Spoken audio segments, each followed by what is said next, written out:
Today's webinar, we are talking about a deep dive into the University of California system, going over everything you need to know about the 9 UC campuses, including popular programs, the application review process, and how to write those essays, because they look a little different than most other universities that you might choose to apply.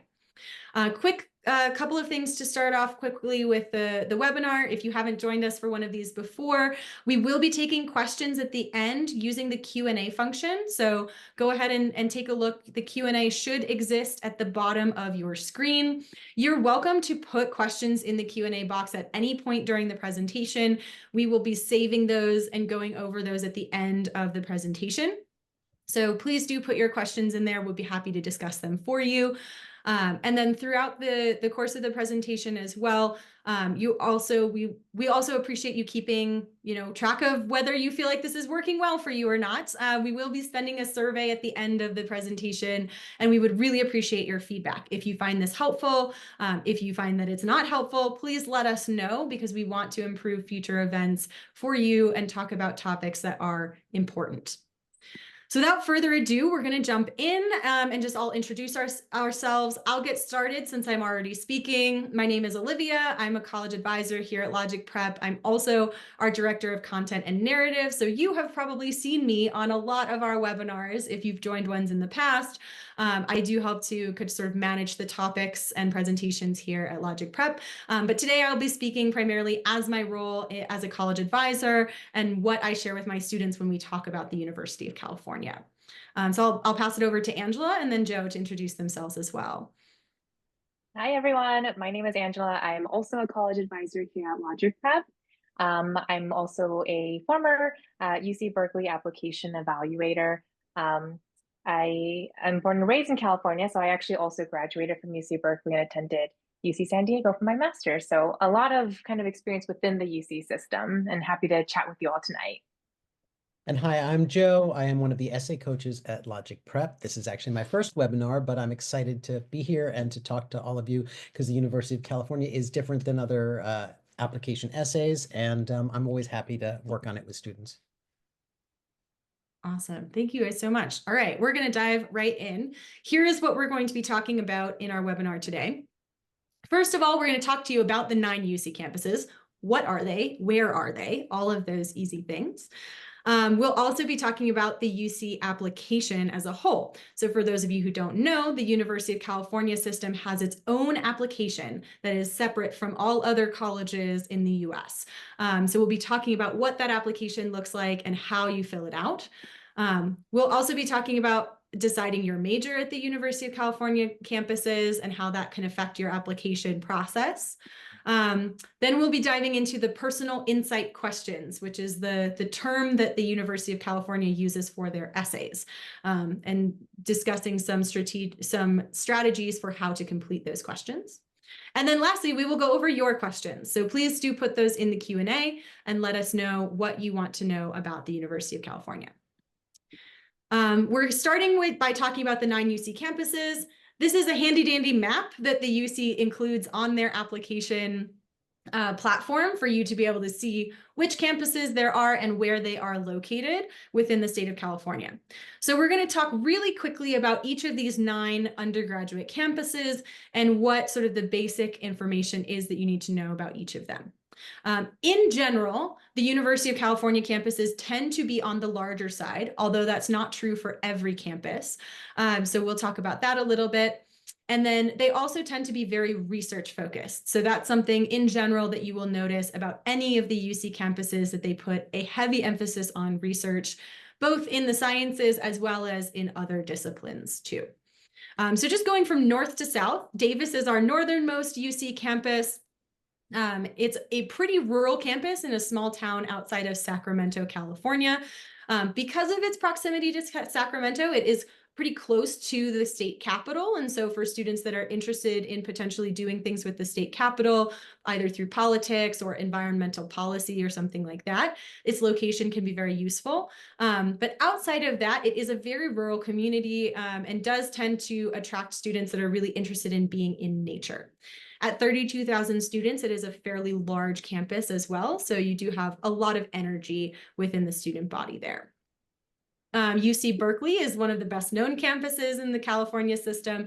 They have about 33,000 students, so again, very large in size, and very activist centric. Because of their location in the Bay Area, they're known for having a very strong sense of activism on campus, and a lot of students that are very engaged, both in politics and in specific causes that matter to them. UC Merced is the most recently established UC campus. It was established in 2005, so it's very new, which is why it only has about 8,000 students. It's still a very much a growing population. And one of the benefits of that Merced campus is the very tight-knit community because it is much smaller than the other UCs. So if you like the idea of being at a research-focused UC, but still being in a tight-knit community, Merced may be for you. Santa Cruz is about an hour and a half or so southwest of the Bay Area along the coast. It has about 18,000 students, so more of a mid-size than large, and tends to have a kind of a hippie vibe to it, as people will say. That it tends to attract people that are very interested in being in nature, in the woods, on the beach, and definitely more geared towards students that might consider themselves more of a hippie. Again, that's not every student, but it's a big part of the culture there. The UC Santa Barbara campus is located in Southern California with about 23,000 students, also on the coast, and very much known for their beachy vibe, right? So students who go to UC Santa Barbara usually are very excited about their academics, but equally excited about enjoying time on the beach together. It tends to have a pretty robust campus community of students that are really social and enjoy being outdoors as well. UCLA is another one of the most popular campuses. It's very cosmopolitan in nature, right? Because you are in one of the largest cities in the country, one of the most diverse cities in the country. At 33,000 students, it is a very large campus. And being a large campus in a large city can be intimidating for some students. So it's definitely the kind of campus that you would want to look for if you want that big city experience. And if you feel like you will be pretty independent in your college process. Riverside has about 22,000 students over kind of in the eastern part of Southern California, and it tends to serve a lot more of a local population. So you'll get a lot of commuter students that are attending UC Riverside that might be driving back and forth from their home in order to attend campus. And so it's not as common for out-of-state or international students to be at UC Riverside. So that's just something to keep in mind. If you're interested in that campus, it is going to have much more of a local population feel. Irvine is in the southern part of the Los Angeles metro area, is known for being a very supportive campus, even with 29,000 students. It also is in an area that is widely considered to be quite safe. And so for students that are really looking for that large school in a smaller, safer community, Irvine is a great place to look for that. Or if you really love Disney, you're not that far from Disneyland as well. And then lastly, we have UC San Diego. That is the southernmost campus. Its academic programs take a very environmental focus. It's really known for things like marine biology and atmospheric science.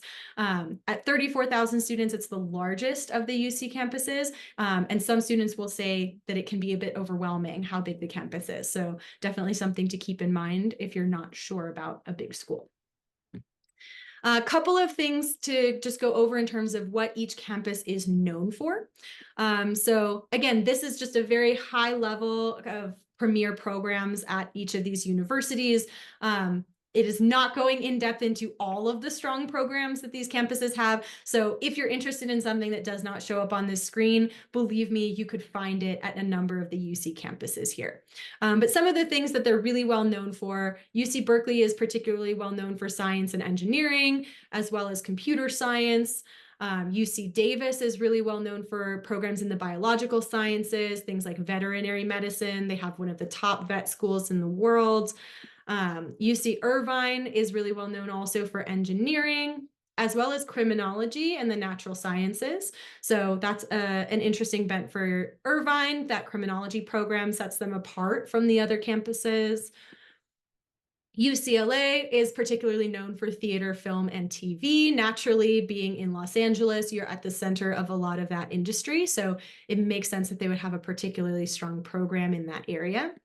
And then their business economics program gets a lot of applicants as well.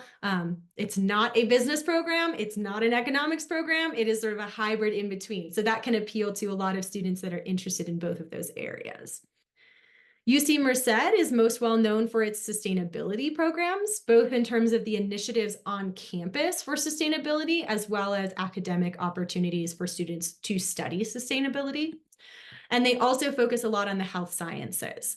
So if you're interested in something like medicine, pharmacy, nursing, et cetera, you can find some really strong programs in those areas at Merced.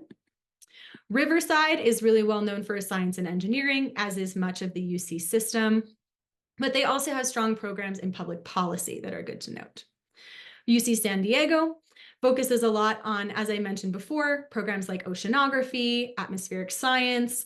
They're really strong in a lot of parts of the sciences, but in particular, those are ones that people tend to go to UC San Diego specifically for those types of programs. UC Santa Barbara also is really strong in the social sciences. So unlike the rest of the UC system, they tend to put social sciences more forward than natural sciences. And they also have a really strong program in education. And then UC Santa Cruz really focuses on the sort of astronomy and space science programs. They have a really unique program in that area. And then they also focus a lot on interdisciplinary studies. So you'll find a lot of this plus that type of majors at the UC Santa Cruz campus. So again, really high level overview, but just to give you a sense of the types of universities that we're talking about today. And now I'm going to hand it over to Angela to talk more about the actual application process. Yeah, thanks, Olivia. So the UC application is just one singular application. It is accepted by all 9 campuses. So there is no difference whether you apply to just one school or all 9 schools, other than the application fee that you would pay for each individual campus. There's no extra effort required, just one set of essays, one application. The 9 campuses will review your application completely separately, and they do not communicate with each other about your admissions decision. And in an effort to really fairly and equitably review all applications, the UCs provide very clear and pretty minimal requirements for admission, which are listed here, and especially in comparison to, for example, commonly used the Common App, which can be kind of complicated, and many universities can have different requirements. The UC application is very streamlined and straightforward. At least 2 readers review your application, and your file is reviewed in a batch from your area or your territory. So considerations are made for your school, as in what is offered at your school, the types of courses and opportunities. And your application is also kind of compared to your peers at your high school who have also applied to that UC campus. Oh, sorry, Olivia, could you list the list? Yeah. Thanks. So these are the components that comprise the UC application, just your academics in terms of your courses and grades, also what you're planning to or in progress of taking in your senior year. A notable difference from the Common App is that there are 20 spots for your extracurricular activities, courses, and awards. And of course, the PIQs, or the personal insight questions, for your essays. Because there are 9 different campuses that, Olivia really well defined for us just now, so many different departments, majors, special programs across the system. We don't have enough time today to go into all the details, but there are many exceptions that will apply to this kind of very general overview. So it is really important for students to, for you to do your research well before the deadline of the application, so that there are no surprises. You want to be aware if there are any extra application requirements for the major that you're planning to apply into. So for example, any programs that might require a portfolio or audition, like art, dance, theater, et cetera, or any special programs that might require extra essays, interviews, letters of rec, like certain business programs at Berkeley, for example. So there can be exceptions, but this is the general rule, that this is essentially what the application requires. Next slide, please. Thank you. So as you are in the process of applying to the UCs, you are going to hear a lot about A through G requirements. And if you are not a California resident, this is not going to be a familiar term for you, probably. These are essentially your core academic subject requirements. So if you see the snapshot here, the courses in the categories A through G, they're not very different from what you're probably used to seeing. You know, you have your history, English, math, science, etc. It's just that for the UC system, they have very clear minimum requirements of how many years or how many courses of each subject that they would like for you to have completed before coming to the UC. And in the academic section of your application review, they are primarily looking at this portion. So many people are surprised to learn that the UC, actually, they only consider your 10th and 11th grades. On the application, you will be self-reporting your coursework and grades instead of submitting a transcript, and you will only be including the courses that apply to these A through G categories. The UC will then recalculate your GPA. So whatever is listed as your GPA in your transcript may very well be different from the UC GPA. You will be awarded extra points for any advanced level coursework like AP or IB, to a maximum of 8 points. You can get maximum of 4 points for 10th grade and maximum of 4 points for 11th grade. So those are kind of what might make your GPA a weighted GPA. 11 of those 15 courses do have to be completed before your senior year. So they want to see completed grades and completed coursework and grades for at least 11 courses on your application. That being said, if you have taken courses that don't fall under these categories, don't be sad that they won't be recognized. You won't be given credit for having done them or done well in them. You will be able to list them in a different section of your application. In the activities and awards section, there is a category for other coursework that is non-A through G. So it will be seen and recognized. It just won't be considered as as a part of your UC GPA. And as an extra note, there is some flexibility for non-residents if you are an out-of-state or international student and your high school curriculum either doesn't offer or doesn't like for example, category F, the visual and performing arts, or category E, if those are not a part of your high school curriculum, that won't be held against you. There is some flexibility there during the review. And of course, the UCs being as selective as they are, to be admissible, you don't want to just meet those requirements. You definitely want to be aiming to exceed those requirements. Okay, so we talked a little bit about what kind of makes up the application and the requirements. So let's talk a little bit now about what a reader is specifically looking for in the process of their evaluation. There are a lot of factors considered. They are heavily skewed towards academics, but as a holistic review, there are non-academic merits that are considered as well. So as an applicant, your full record of achievement in college prep work is really, really emphasized. So that's going to mean any advanced level coursework. And that's why you are awarded those extra kind of bonus points in your GPA calculation. Those are considered in the context of your academic offerings by your high school. So applications are reviewed with your school profile. So reviewers will see how many AP classes, for example, are offered at your high school and what subjects are they offered in. Are you fully taking advantage of that? Are you really challenging yourself? And they'll also consider that when it comes to your senior year. By the time you'll submit your UC application, you are not really going to have completed coursework to show for your senior year, but they'll still be considering what's in progress, how you're challenging yourself, and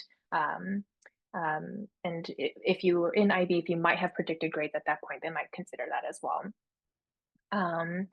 In terms of other kind of non-academic merits, the UC is really trying to understand, what kind of person are you outside of being a student? How likely are you to contribute to the campus in an intellectual way, in a cultural way, in the diversity of your background and your experiences?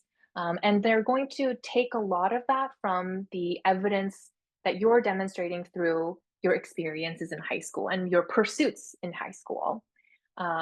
So, they're considering any kinds of special talents and achievements as well. This can seem a little bit vague. So, for example, that could mean, any exemplary achievements in academic fields like exceptional performances on your IB exams, or it could mean, accomplishments in the performing arts or in athletics. It can also mean paid work experience, even if it's a part-time job that's totally unrelated to your major, like working at a local shop or a local restaurant. That demonstrates, responsibility and work ethic as well. They're also looking for qualities like leadership in your school or your community, things like community service that demonstrates your concern for others. So those are all things that if you're involved in them, and you're passionately involved in them in high school, it's a pretty good indicator that you'll probably do those things, continue to do those things in college as well. So they want to see the types of students that are going to contribute to their campus in meaningful ways. That being said, all of your achievements are considered contextually. So they're considering opportunities as well as challenges. And that's why they're really trying to review your application in batches from your area, especially from your high school. Because while comparing your application to those from your peers, they're going to get a better sense of the opportunities that have been available to you. If a lot of your peers from your high school are doing XYZ, and you're going above and beyond that, or maybe the opposite, then they're going to get a sense of kind of the scope and context of your environment. And for example, an academic example might be the number and type of AP courses that you've taken. Like I mentioned earlier, they'll see what was offered at your school, but they'll also see what the other students at your high school have been challenging themselves to take on. I think something that makes students a little happy to hear about this is an example where maybe there is a teacher who is notorious for never giving their students an A. They pride themselves on making their class so hard that, it's really, really impossible, near impossible to get a really high score, a high grade in that class. And they might see that. They might recognize a pattern, especially over years. They're looking at the history of trends as well. Okay, and again, for the opposite as well, challenges. UCs really want to understand not just the context of your environment, but your experience, your life experience as well. So, if you faced any hardships or different, challenges, unusual circumstances, the evaluator is curious about that. They want to be able to consider that as a factor. And understand, your maturity, your resilience, determination, whatever qualities that you've gained by overcoming those challenges. And a great way to place to emphasize those will be in your PIQs that Jill will talk about later. And one of the biggest obvious differences between the UC and the Common App applications that students pretty immediately notice is through the activities and awards section. The Common App is notorious for offering a very limited space for students to describe their activity. There's only 150 characters. And if it's an activity that you've been involved in for years and you've made multiple achievements within that activity, this can feel very frustrating for students. They want to be able to brag and show off and talk about this activity. So the UC offers much more space. They offer 350 characters, as well as for some categories, they'll offer additional spaces and questions to allow you to elaborate on your experience, help the reader understand kind of the context of that achievement or activity. And they do that because UCs want to know about impact, and that kind of goes both ways in terms of the impact that you made on that community or activity or group, as well as the activities impact on you. You know, it's a great opportunity to talk about how you've grown from that experience or what you've learned from that experience rather than just focusing kind of only on leadership or what your position was in that space. UC's, and just because there are 20 spaces, by the way, doesn't mean that you have to, you know, or that you should feel bad that you don't have 20 things to include. It's definitely quality over quantity. That's kind of why they give you as much space as they do to elaborate on each one. They don't have any preferences for specific types of involvement. Again, they're trying to understand you as a whole person. And when it comes to activities, again, quality over quantity, they're looking at your commitment, your level of commitment, how much time you're investing in your activities, the progression over time, and your leadership or your impact, your level of involvement, how much responsibility or ownership that you're taking over your involvements instead of just kind of being a passive member. Okay, so next we'll talk a little bit about deciding your major. So on your UC application, you will be able to indicate two different major choices for each campus, your first choice and your second choice major. The majors do not need to be the same for each school. You can apply to a different major for all 9 schools if you're planning to apply to all 9 schools. And in fact, as Olivia kind of alluded to earlier, the majors offered from campus to campus can differ quite a bit.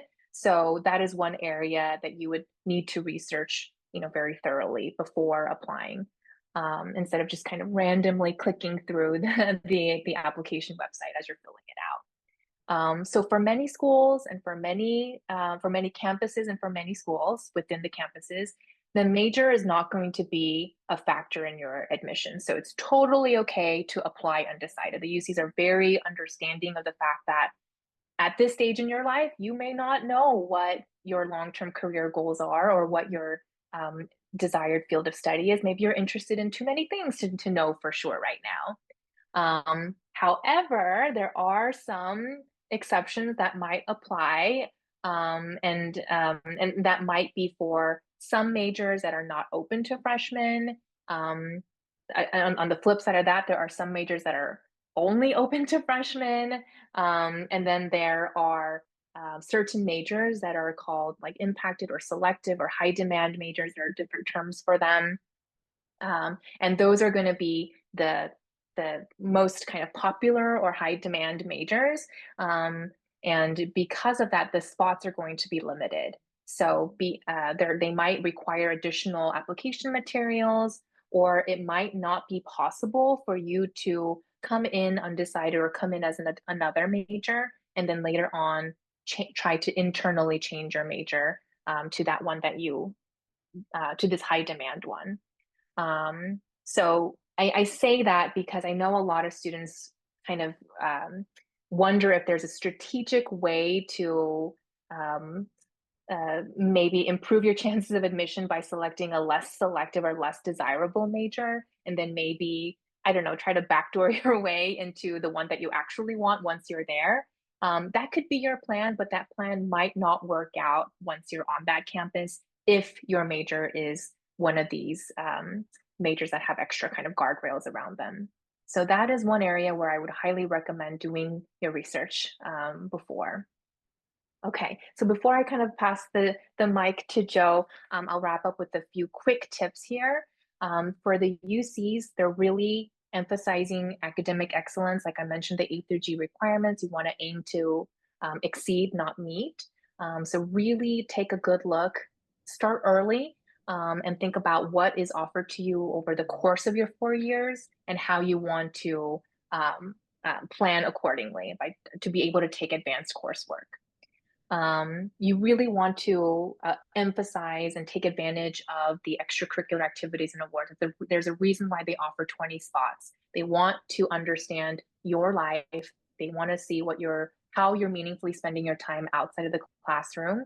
So even if it's a non-traditional activity, if it's a hobby, or if you're spending a lot of time helping out at home with family, whatever it might be, if that's something that takes up your time, they want to know about it.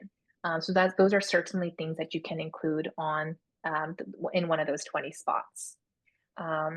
I'm saying here again, do your research. The UCs are kind of a behemoth when it comes to just all of the opportunities available. And there are so many kind of nuances between each of the different programs. So you don't want to have any surprises. And then finally, the PIQs are a wonderful, wonderful opportunity to be able to, you have 4 chances to be able to talk to the reader and show them about, yourself, your life experiences. So really, really spend some time to write some thoughtful essays.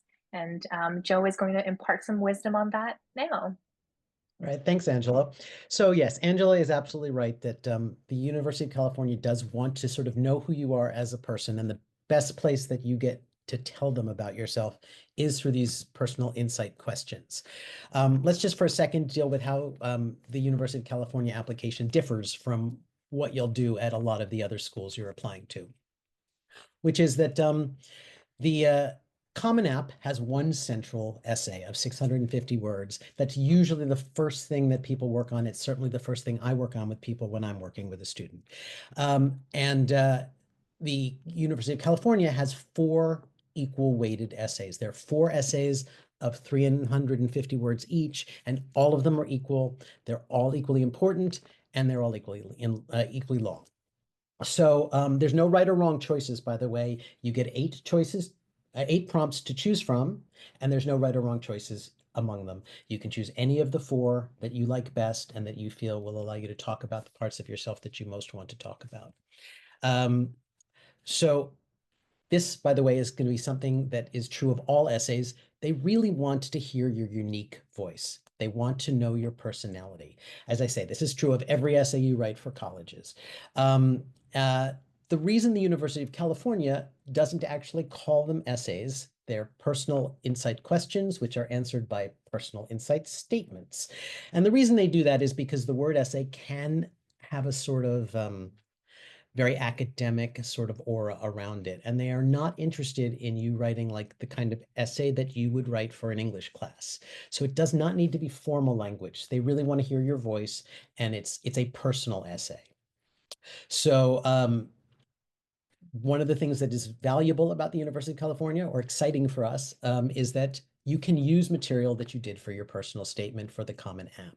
Since the Common App will be probably how you apply to some of your early decision schools for November 1st, and the University of California isn't due until November 15th, usually students have worked on the Common App already by the time they get around to the University of California application, which means that you've already created a 650-word magnum opus that really you feel defines who you are as a person.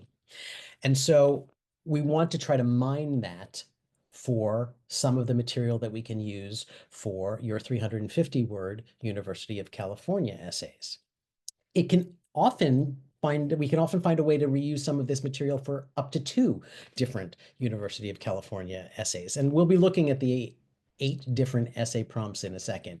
But for now, I just want to show you a sample of kind of what I'm talking about. So this is a personal statement that a LogicPrep student did for us last year that was very, very successful. The essay, obviously you can't read it. It's small type, and we don't have time to go through 650 words. But I'll tell you that what it is it's about how this student found an arrowhead in her yard, and that led her to sort of a fascination for archaeology, and then how her fascination with archaeology shifted from a passion for ancient Rome into more about a focus on indigenous cultures. So we turned this into 2 different essays. The first one, the text that's purple here, was an essay about her love for the Latin language, which obviously is tied to her love for ancient Rome. And she used this for the University of California prompt, which is about, tell us about an academic subject that fascinates you. And then we did a second essay for a prompt that is about a significant educational opportunity. And here she talked about how she worked on a specific archaeological dig for Roman ruins in Morocco, but on how during this dig, she started to realize that they were prioritizing Roman influence in Morocco rather than indigenous populations in Morocco. And that sort of led her to this idea that indigenous populations are often ignored. So we were able to turn this essay, the single 650-word statement, into 2 different essays for the University of California. Of course, we had to tweak them, and we added a little material, and we were able to had to phrase some of the things in the essays.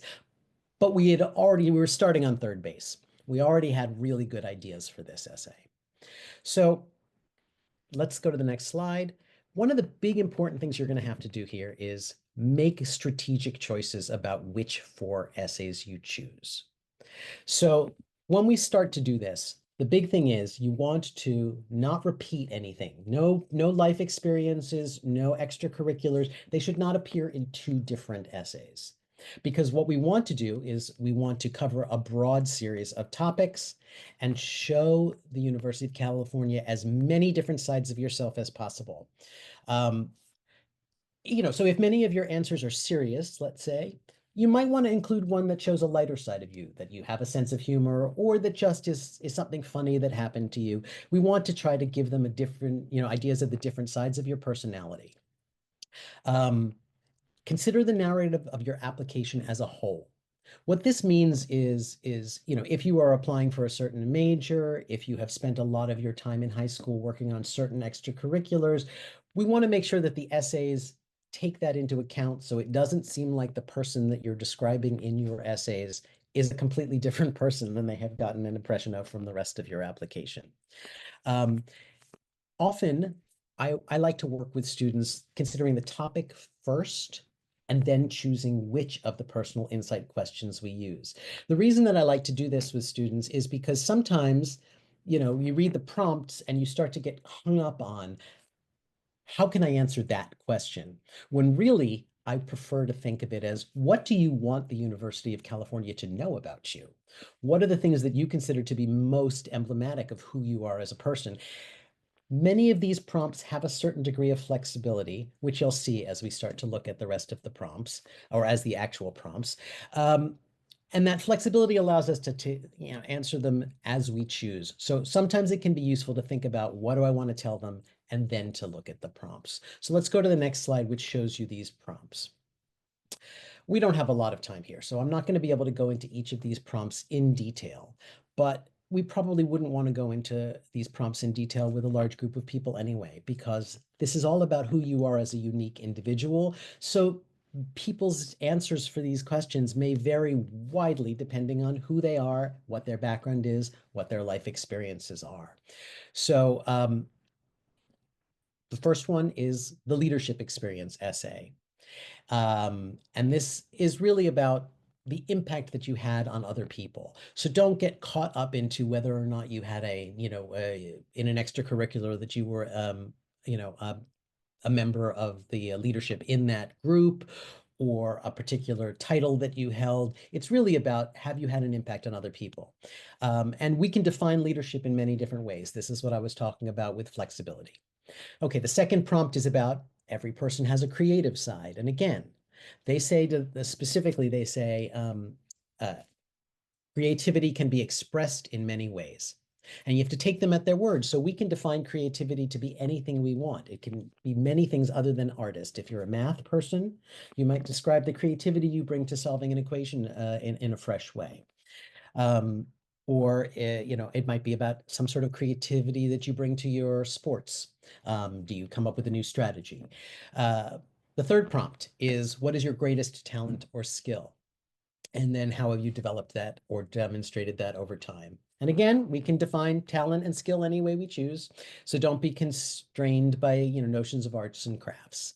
I just want to point out something, that prompt 2 and prompt 3, one is about creativity and one is about talent or skill. This is one of those places that you have to be careful not to be using the same material and not repeating yourself. So if you want to talk about the creativity and your talent or skill, just make sure that they're very, very different things that you're talking about, like your creativity in solving a math problem or your skill at playing the guitar, so that they're very different essays. The fourth prompt is sort of a double barrel one. You can either talk about an educational opportunity that you had, or how you've worked to overcome an educational barrier. Number 5 is a significant challenge you have faced in your life. This one is tricky because if you have something that on your transcript that requires explanation, you might want to use this to do that. But we also don't want to share things with the college that don't show us in our best light. So if you have a really compelling story here about a challenge that you have overcome, you'll see in the example I'm going to give in a minute that some people do have really compelling stories to tell here. But don't use this to explain why you have a bad grade in your sophomore year history class, let's say. All right, number 6 is an academic subject that inspires you. And this is a great essay. They also ask for how you have shown this interest inside and outside the classroom. And I always say that the outside the classroom is really the more exciting angle to take on this, just because colleges in general and the University of California certainly are looking for students who are sort of excited by learning and are driven to learn even on their own, not just when a teacher is giving them an assignment.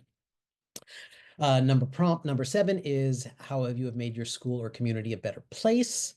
This is a great place to put your community service in if you want to talk about it. And prompt number 8 is beyond what you've already shared with us, is there anything else that you feel makes you a great applicant to the University of California? This is sort of a cousin to the standard why essay that we see a lot in standard supplements, which is why do you want to come to our school? But it's not exactly that. So it really is, if you have something that you want to tell the University of California and you haven't found another prompt that works, you get to tell them about it here. All right, so finally, I just want to show you an example of a former LogicPrep student. This is from a couple of years ago, but who used these 4 essays to really create a great self-portrait. It was a mix of light topics and serious topics. And it also covered the fact that this particular student had 2 different sort of passions. One was for writing fiction and one was medicine, becoming a doctor. So the first thing they did was they used the leadership experience prompt. And they talked about a community service activity during COVID lockdowns. The students spearheaded efforts to offer cheap tutoring to the children of frontline workers. And then they chose the prompt about showing your creative side. And this is where they were able to talk about their passion for writing fiction. And this essay had the benefit of being very light in tone, and it showed some humor. For example, they talked about how at age 9, this student wrote about a bunch of kids doing the play Macbeth. And at that point, he himself had never even read the play Macbeth. So it was really not very accurate. And it made light of this. And he showed that he had a sense of humor about himself, but also really went deep on his passion. The third one was the significant challenge that is overcome. And this particular student was trans, and this was a serious essay, coming out as trans and needing to switch schools when the pressure from coming out to this group of people proved too great for him. And then finally, they chose the academic subject that inspires and were able to talk about their passion for medicine. And the central story here was about an internship at a local hospital, but also what his future ambitions were in the field of medicine. So that's really, the main thing to take away here is that you do want to show a broad range of topics that show many different sides of yourself, and if possible, to show different parts of your personality like humor and being serious. I think that's pretty much personal insight questions. So now we can go to your questions. Awesome. Thank you so much, both Joe and Angela. I feel like you've covered so many amazing parts of what it means to apply to the University of California. I'm actually going to stop our screen share here at this stage just so that we can focus on the Q&A. We got a few questions into the Q&A during the presentation, so thank you all for putting those in there. If you still have questions now at the end, please drop those in the Q&A. We will do our best over the next 15 minutes or so to access as many of those questions as possible. So a couple people were asking if you will have access to the recording. Yes, we are currently recording the webinar. It will be posted on our website starting some point tomorrow. We'll be able to get it up, and we will send an email to all attendees with a link to the presentation. So please go ahead and take a look at that. As far as questions for our presenters, so one person is asking about how the UC GPA is calculated for international students. So Angela, I would love to have your response to that question and let us know how that works. Yes. So I am trying to, am I able to drop a link? Do you know? Yeah, if you put it in the chat and make sure that it sends to everyone, you should be able to send it. Okay, perfect. So the UC admissions office is really wonderful. They're very, very transparent, and their website consists of tons of information about how they really go about their process. I'm dropping a link in the chat now for international admissions requirements. This page specifically kind of does a breakdown by country or educational system. And you may be able to find the educational system that applies to you, and how they are assessing your academic achievements there. Angela, just a heads up, you need to make sure you shift the thing to say everyone before you Oh, send it. sorry. No worries. Just so that everyone can take a look at that. Okay. But yeah, so to summarize for everyone, yeah, please take a look at those different requirements, and also don't be afraid to reach out to the UC campuses that you're interested in to learn more about which classes would be taken into consideration and which classes would not, as far as the GPA goes. We also had a question, again, I'm going to toss this to you, Angela, about what does the quality of senior year mean? That was part of the slide that we discussed as far as the application review components. So can you describe that a little more in detail? Sure. While I'm doing that, Olivia, I'm so sorry. I cannot figure out how to change That's okay. I can do change it to everyone. If you could share that link. no problem. Thank you. So for the quality of your senior year, that's a great question. I wasn't able to elaborate it further on that slide, but essentially they're talking about whatever is in progress in your senior year. So that doesn't just apply to your academics. In fact, even on your activities and awards section, if you are working on a project that you haven't really seen any results from it yet, but you're really passionate about it. In fact, you're kind of beating yourself up that why didn't I start this last year so I could have some really, strong achievements to be able to talk about in my PAQs. You can absolutely list that and say, this is what I have been working on. This is why I'm so passionate about it. I've been preparing for this competition that's taking place in December. And this is how much time I'm investing to prepare for this competition. So those are things that refer to the quality of your senior year, but not just your coursework, but the rigor of the courses that you've selected to, again, kind of continue to challenge yourself academically, but your activities that you're either involved in now or planning to do. And I think that brings a lot of students some relief, because there are a lot of activities that students are involved in and heavily involved in during their senior year. And they're just so sad that, they can't list it on their application just because of how the timing works out. So, obviously don't embellish on your application if things are not clear to happen.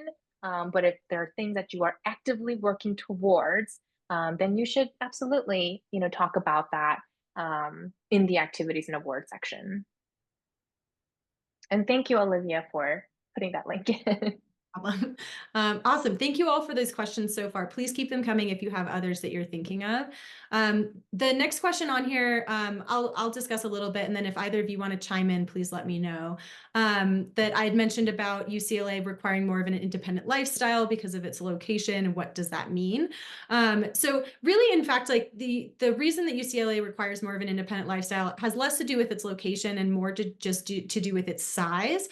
And that's actually the case across quite a few of the larger UC campuses. So not just LA, but also Berkeley or San Diego or Davis. Those are the largest of the campuses. And the reason that students really do need to be more independent on these campuses is because there's just not a lot of hand-holding. So there are a lot of colleges in the US that are much smaller. That's very easy. If you're struggling with something, your professor is going to follow up with you, or your counselor or advisor is going to follow up with you, or someone's going to come knock on your door if you've missed a couple days of class or something like that. And at the larger campuses in the UC system, that sort of thing just doesn't happen very often. So it really is a requirement for students to be sort of in charge of their own lives on those campuses. You are responsible for making sure that you're showing up for classes. You're responsible for making sure that you're getting enough of your classes in at the right times to graduate.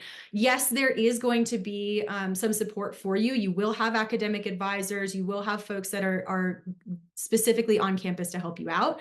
But the larger UC campuses are sort of notorious for needing students to be independent, needing students to seek out those resources because they may not necessarily come to you.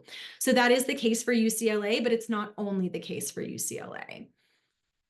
Anything you guys want to add to that?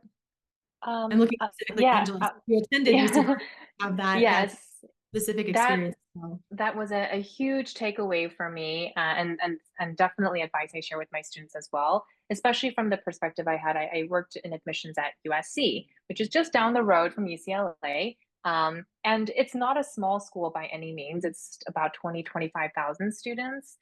So really kind of up there with some of the larger UC schools.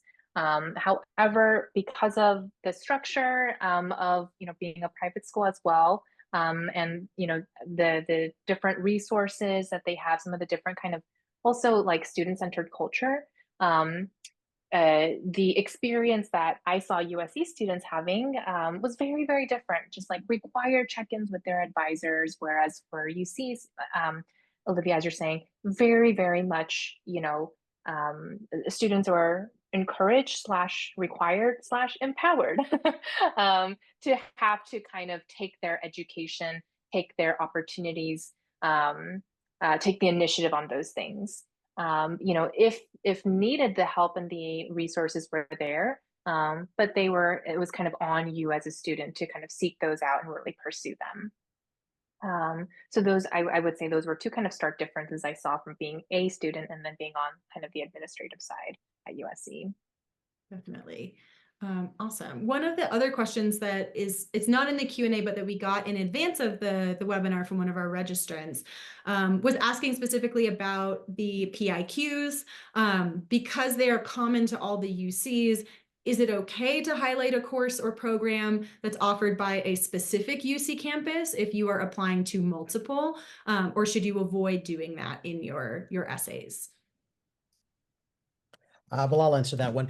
Yes, it is definitely okay to, if there's one particular program that you are excited by, you should definitely talk about that. You should definitely talk about why it's of interest to you, and why it is sort of reflective of your life. And the University of California system understands that even if you're applying to multiple schools, that you may have one that is really, you're passionate about, and they will not hold that against you at the other schools. But it certainly doesn't pay to hide something that you are passionate about in your PIQs. So that's a fairly easy answer. It's a yes.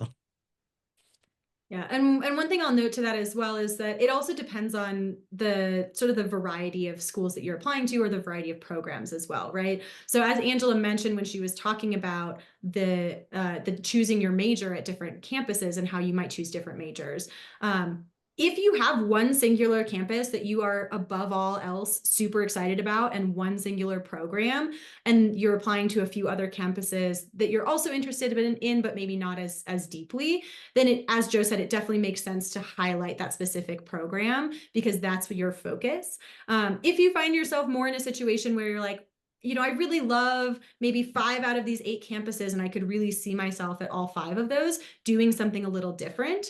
In that case, I would definitely recommend for you to keep those PIQs a little bit more general and talk about your academic interests more generally so that it can be more applicable to all the different campuses that you're excited about.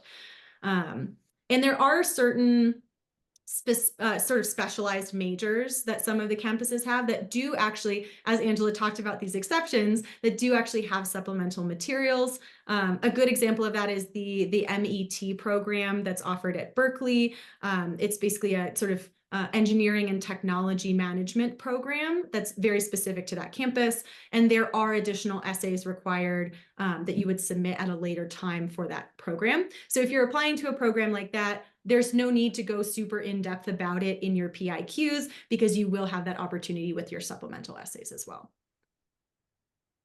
It looks like we just got a new question in.